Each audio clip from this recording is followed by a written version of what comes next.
নমস্কার বন্ধুরা।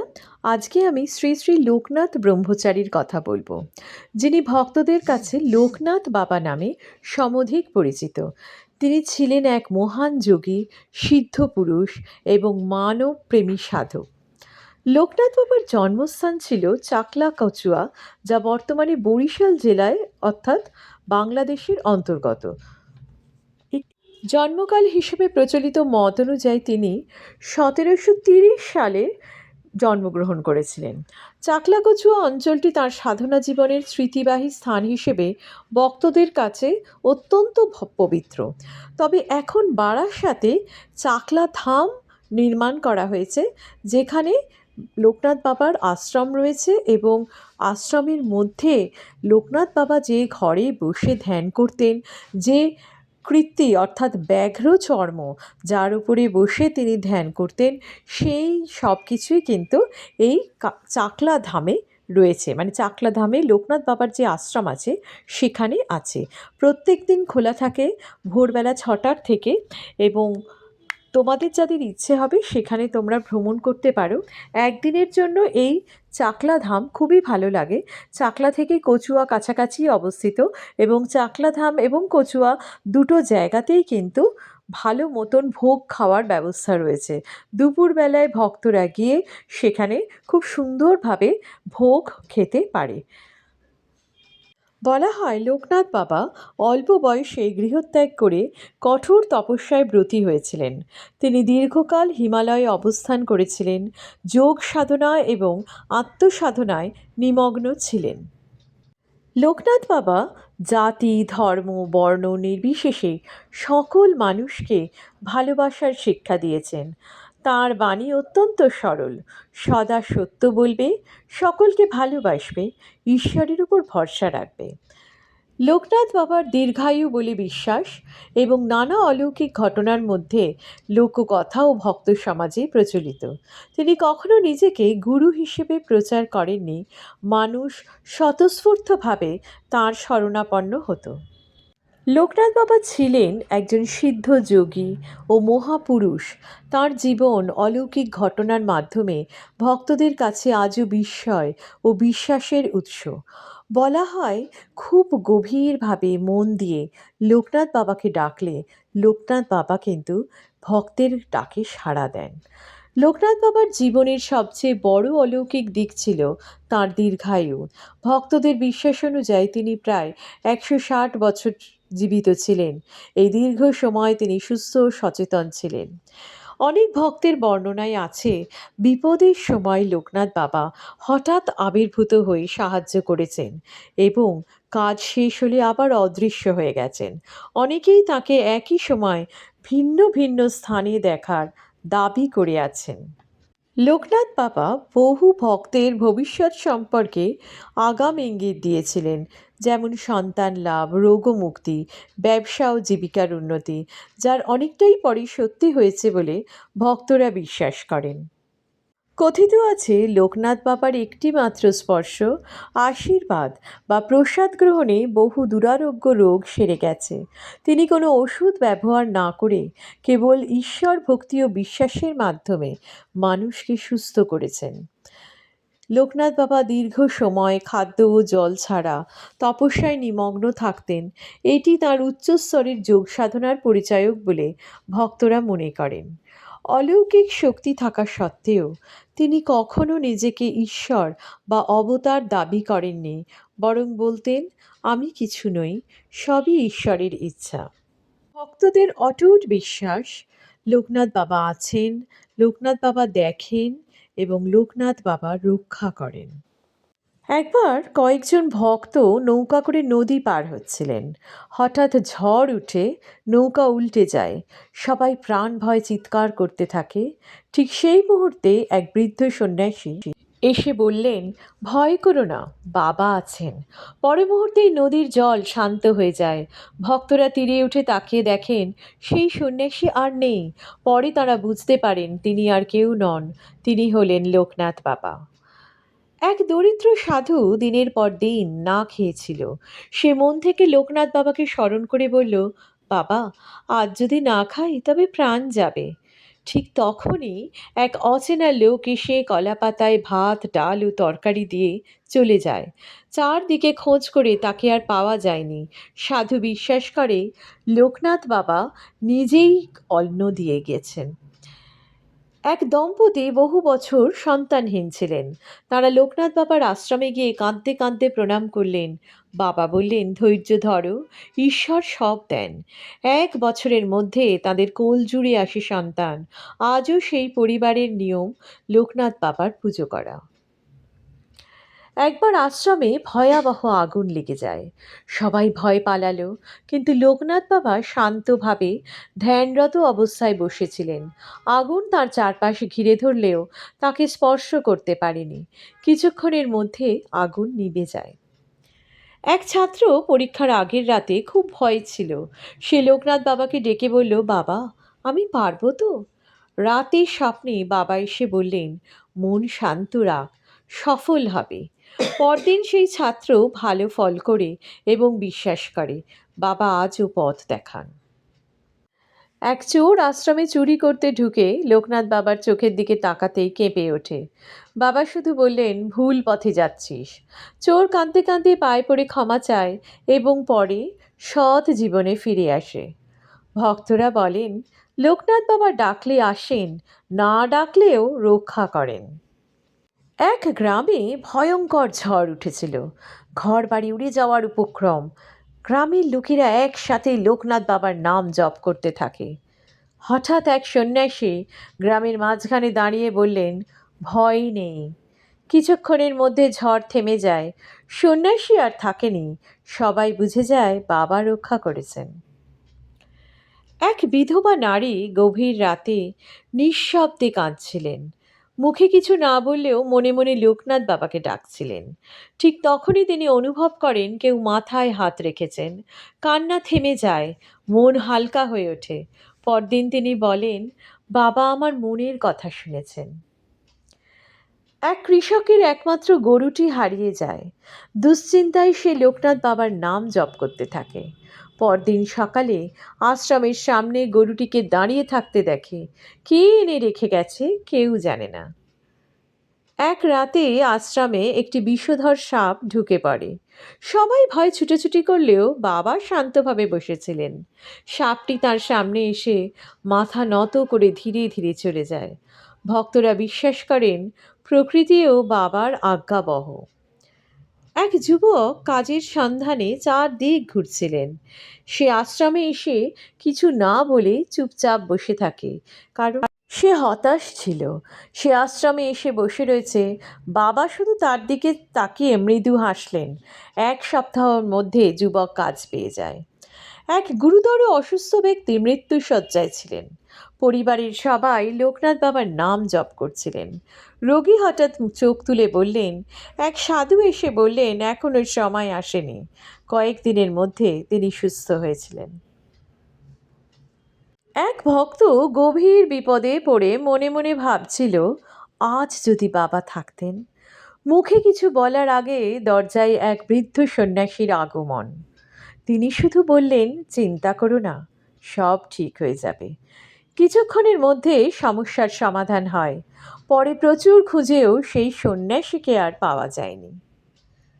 এক অনাথ শিশু রাস্তায় কাঁদছিল, ক্ষুধায় দুর্বল। হঠাৎ এক সাধু এসে তাকে মিষ্টি ও খাবার দিয়েছিলেন। বললেন, লোকনাথ বাবা আছেন। শিশুটি মাথা তুলতেই সাধু অদৃশ্য। বহু বছর পরে সে লোকনাথ বাবার ছবিতে সেই মুখ চিনতে পারল। রাতে নদীতে একটি নৌকা ডুবে যাচ্ছিল। যাত্রীরা সবাই লোকনাথ বাবার নাম নিতে শুরু করলো।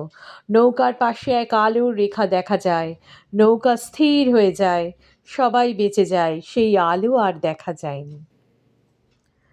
এক ভক্ত আশ্রমে এসে দেখেন দরজা বন্ধ। মন খারাপ করে বাবার নাম জপ করতে করতে বসে পড়েন। হঠাৎ দরজা নিজে থেকে খুলে যায়। ভেতরে ঢুকে দেখেন কেউ নেই, প্রদীপ জ্বলছে। ভক্তরা বিশ্বাস করেন বাবা আগেই উপস্থিত ছিলেন। এক ব্যক্তি মিথ্যা কথা বলে লোকনাথ বাবার সামনে দাঁড়ায়। বাবা তার দিকে শান্তভাবে বলেন, সত্য লুকানো যায় না। লোকটি কাঁদতে শুরু করে এবং সব সত্য স্বীকার করে। এক গুরুতর অসুস্থ শিশু লোকনাথ বাবার প্রসাদ গ্রহণ করে। চিকিৎসকরা আশা ছেড়ে দিয়েছিলেন কয়েকদিনের মধ্যে শিশু সুস্থ হয়ে যান। পরিবার বিশ্বাস করে এই ছিল বাবার করুণার লীলা। এক ভক্ত জীবনের গুরুত্বপূর্ণ সিদ্ধান্ত নিতে পারছিল না। রাতে স্বপ্নে বাবা এসে বললেন, যে পথে শান্তি সেই পথেই যাস। ঘুম ভাঙার পর তার মন পরিষ্কার হয়ে যায়। সিদ্ধান্ত নিতে সে দেরি করে না। এক বৃদ্ধ ভক্ত রাস্তা ভুলে গভীর জঙ্গলে ঢুকে পড়েন। ভয়ে তিনি লোকনাথ বাবার নাম জপ করতে থাকেন। হঠাৎ এক সাধু হাতে আলো নিয়ে এসে বলেন, এই পথে এসো। বৃদ্ধ নিরাপদে বাড়ি ফেরেন। ফিরে তাকিয়ে দেখেন সাধু আর নেই। এক মা সন্তানের ভবিষ্যৎ নিয়ে মনে মনে প্রার্থনা করছিলেন। মুখে কিছু না বললেও চোখে ছিল জল।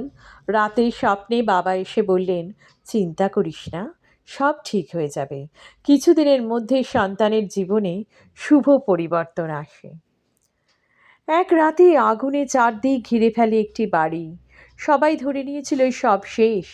পরদিন দেখা যায় বাড়ির ভেতর কিছুই পড়েনি। পরিবার বিশ্বাস করে লোকনাথ বাবাই আগুন ঠেকিয়েছেন। এক রাতে আশ্রমে দরজা খুলে ভেতরে ঢোকার শব্দ শোনা যায়। কাউকে দেখা যায় না। পরদিন সকালে দেখা যায় সব কাজ নিজে থেকে হয়ে গেছে। ভক্তরা বলেন বাবা এসে সেবা করে গেছেন। ভক্তদের বাণী, লোকনাথ বাবা চোখে দেখা না গেলেও হৃদয়ে অনুভব করা যায়। এক ব্যবসায়ী বড় লোকসান পড়ে দোকান বন্ধ করার সিদ্ধান্ত নেন। হতাশ হয়ে বাবার ছবির সামনে বসে থাকেন। পরদিন হঠাৎ এক অচেনা ক্রেতা এসে বড় অর্ডার দিয়ে যায়। ব্যবসা দাঁড়িয়ে যায়।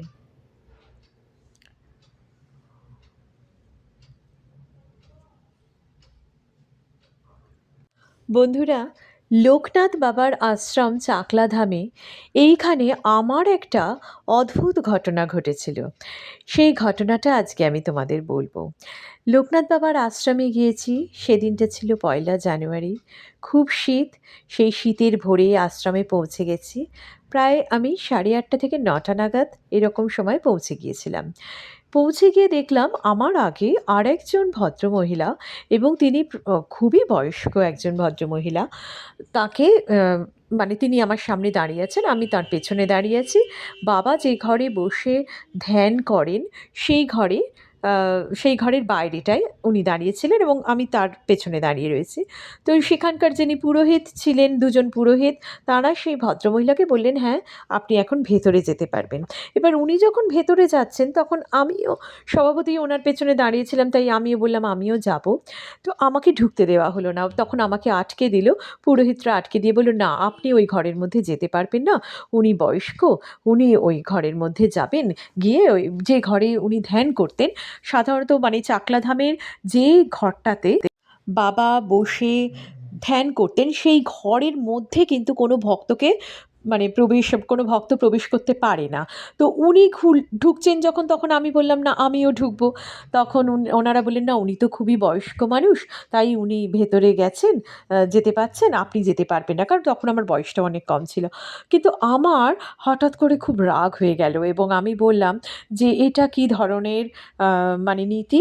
ওনার বয়স বেশি, ওনার ভক্তি বেশি, আর আমার বয়স কম বলে আমার ভক্তি কম, সেই জন্য আমি মন্দিরের মধ্যে ঢুকতে পারবো না? এটা আবার কি? যদি সমান সকলের জন্য একই নিয়ম হওয়া উচিত, যে না, কেউ ঢুকতে পারবে না। কিন্তু একজনের খুব বয়স বেশি বলে উনি ঢুকতে পারলেন, আর আমি ঢুকতে পারছি না বয়স কম বলে। এইটা কী ধরনের নিয়ম? এটা তো অন্যায়। ভক্তদের সাথে এটা অন্যায়। কেন আমারও ভক্তি তো বয়স দিয়ে মাপা যায় না। কম বয়সেও ভক্তি থাকতে পারে। তখন ওই পুরোহিত বললেন, হ্যাঁ, কিন্তু আপনি এত রাগ করছেন, এত রাগ করবেন না। বাবার কাছে এসেছেন, এত রাগ করবেন না, বছরের ১ম দিন। এবং আমার বেশ রাগ হয়ে গেছিলো। আমি ওখান থেকে তখন নেমে গেছি। যে সিঁড়িটা রয়েছে, ঘরের সামনে একটা দালান, এই দালানের নিচে সিঁড়ি এবং সিঁড়ির সামনে হচ্ছে বাগান। যারা চাকলাধামে গেছো তারা এটা বুঝতেই পারবে। এবং আমি তখন সিঁড়ি দিয়ে নেমে গেছি। তখন ওই পুরোহিত এসে বলছেন যে, মানে দয়া করে অনুরোধ করছি, আজকে বছরের প্রথম দিন, আজকে লোকনাথ বাবার পুজো হবে একটু পরেই, আপনি এত রাগ করবেন না। আমি বললাম, না রাগ না, এই জায়গাটা আমার অন্যায় লেগেছে। কেন এইভাবে, কেন এইটা আমার অন্যায়, আমার খুব খারাপ লাগছে যে আমি ভেতরে ঢুকতে পারলাম না, অথচ একজন ভেতরে ঢুকছে, কেননা তার বয়স বেশি বলে। তখন উনি বলছেন যে আপনার খুব ইচ্ছে ঘরের মধ্যে প্রবেশ করার। তখন আমি বললাম, হ্যাঁ, আমার খুব ইচ্ছে ঘরের মধ্যে ঢুকে প্রণাম করার। তখন বললেন যে ঠিক আছে, আপনি একটা কাজ করুন, আমাদের এমনি নিয়ম নেই, ভক্তরা ওই ঘরের মধ্যে প্রবেশ করতে পারে না, কিন্তু তারাই পারে যারা ফল কাটে। এই বাবার এরপর পুজো হবে, বাবার পুজোর পরে ফল দেওয়া হয় সব ভক্তদের, এবং একটু কিছুক্ষণের মধ্যে দেখবেন এখানে অগণিত ভক্তের ভিড়। সেই পুরোহিত বললেন যে আপনি যদি ফল কেটে দিয়ে দেন, তাহলে ওই থালার মধ্যে ফল নিয়ে আপনি ওই থালা নিয়ে প্রবেশ করতে পারবেন ওই ঘরের মধ্যে, এরকম আমাদের নিয়ম আছে। আমি বললাম ঠিক আছে, আমি কেটে দেবো ফল। মানে ওই যে আমার ঘরের মধ্যে প্রবেশ করতে হবে, ওইটা আমার কাছে এত বড় ব্যাপার ছিল। এবং আমি চললাম ফল কাটতে। এবার আমি গেছি। আমার সত্যি কথা বলতে কি, তার আগে কখনোই ঠাকুর পুজোর জন্য ওইভাবে ফল কাটার কোনো অভিজ্ঞতা ছিল না। এবং তারা বালতি বালতি ফল এনে আমাকে দিয়ে গেল। কারণ বুঝতেই পারছেন, পয়লা জানুয়ারি এবং সেখানে অগণিত ভক্তের মানে প্রবেশ হয়। আর তখন ভক্তের সমাবেশ মানে হতে শুরু করে দিয়েছে, এবং সকলেই কিছু না কিছু প্রসাদ পায়। তো তার ফলে মানে অজস্র ফল একসাথে আমি বলে কী বলবো, মানে সে নানা রকম কমলা লেবু থেকে বেদানা থেকে লেবু, শশা, প্রচুর ফল আমাকে দিয়ে গেল বালতি বালতি করে, ধুয়ে দিয়ে গেছিলো। এবং বলল, আপনি তাহলে দিদি কাটুন, আপনি কাটতে থাকুন। এবং একটা বঁটি দিয়ে গেছিলো। যে বঁটিটা দিয়েছিল সেই বঁটিটা হচ্ছে বিশাল বড় বঁটি।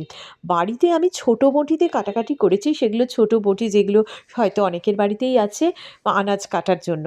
কিন্তু ওই রকম বড় বঁটি, মানে রীতিমতো মাছের দোকানে ওই রকম বঁটি দেখতে পাওয়া যায়। মানে আমার ওই অভিজ্ঞতাতেই ছিল যে মাছের বাজারে গিয়ে আমি মাছ যে কাটতো, ওই যে বড় বঁটি, সেই বড় বঁটি আমাকে দিয়েছে।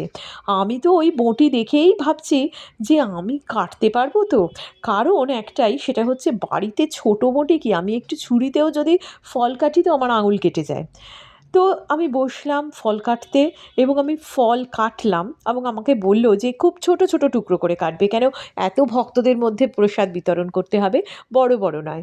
এবং খুব তাড়াতাড়ি করতে হবে, কারণ 1 ঘন্টার মধ্যে কিন্তু সব ভক্তরা চলে আসছে, পুজো শুরু হয়ে যাচ্ছে। আমি খুব তাড়াতাড়িই করলাম। এবং সবথেকে যেটা অদ্ভুত ব্যাপার হচ্ছে, একটা বাতাবি লেবু এত বড়, আমি জীবনে বাতাবি লেবু কাটিনি। আমি লেবুটাকে নিয়ে বুঝে উঠতে পারছি না কোথা দিয়ে কী শুরু করব। তারপরে ওই লোকনাথ বাবার নাম স্মরণ করে সব ফল সুন্দরভাবে কাটা হয়ে গেল, এবং সুন্দর করে আমি টুকরো, ছোট ছোট টুকরো করেই কেটেছিলাম। আমার আঙুলে একটু দাগ লাগেনি। যেখানে বাড়িতে আমার একটুখানি লেবু কাটতে গেলে আঙুল কেটে যায়, সেখানে আমি কিন্তু খুব সুন্দরভাবে সব ফল কেটে, এবং ওই ফল বোঝাই থালা, এবং সে থালাটা খুব ভারী হয়েছিল, সেই থালা নিয়ে আমি ওই ঘরে প্রবেশ করলাম। প্রবেশ করে ওইখানে বাঘের চামড়া আছে, যেখানটাতে বাবা শুতেন সেই জায়গাটা রয়েছে, এবং যেখানে বাবা ধ্যান করতেন সেই ধ্যানটা হচ্ছে বাঘের চামড়ার উপর বসে লোকনাথ বাবা ধ্যান করতেন। সেইখানে আমি গিয়ে ফলের থালা রেখে প্রণাম করে আমি কিছুক্ষণ থেকে আসলাম। এ আমার ওই ইচ্ছেটা কিন্তু অপূর্ণ থাকলো না। সেই ইচ্ছে আমার মন্দিরের মধ্যে গিয়ে পূর্ণ হয়েছিল। সেই কারণে আমি এই অভিজ্ঞতাটা বন্ধুরা আজকে আমি তোমাদের কাছে বললাম যে, তোমার মনে যদি কোনো ইচ্ছে হয়, সেই ইচ্ছে কিন্তু অপূর্ণ থাকে না। লোকনাথ বাবা ঠিক সেই ইচ্ছে তোমার পূরণ করে দেয়। এবং বাবার ঘরের পেছনে রয়েছে একটি শিবলিঙ্গ। সেখানে গিয়ে অবশ্যই কিন্তু তোমরা জল, ফুল ইত্যাদি দিও। কারণ বাবা ছিলেন শৈব, অর্থাৎ শিবের উপাসক। আর লোকনাথ বাবার তো আশ্রমের কথা আমি বললামই। তোমরা যদি ভোর ভোর পৌঁছে যেতে পারো, খুব ভালো লাগবে। সকালবেলায় অঞ্জলি হয়, পুজো হয়, তারপরে অঞ্জলি হয়, তারপরে প্রসাদ বিতরণ হয়, এবং তারপরে দুপুরবেলায় ভোগ। এই করে তারপরে তো সারাটা দিন কিন্তু ওখানে খুব সুন্দর তোমাদের কাটবে। আশা করি তোমাদের ভিডিওটা ভালো লেগেছে। প্লিজ আমাকে কমেন্ট করে জানিও।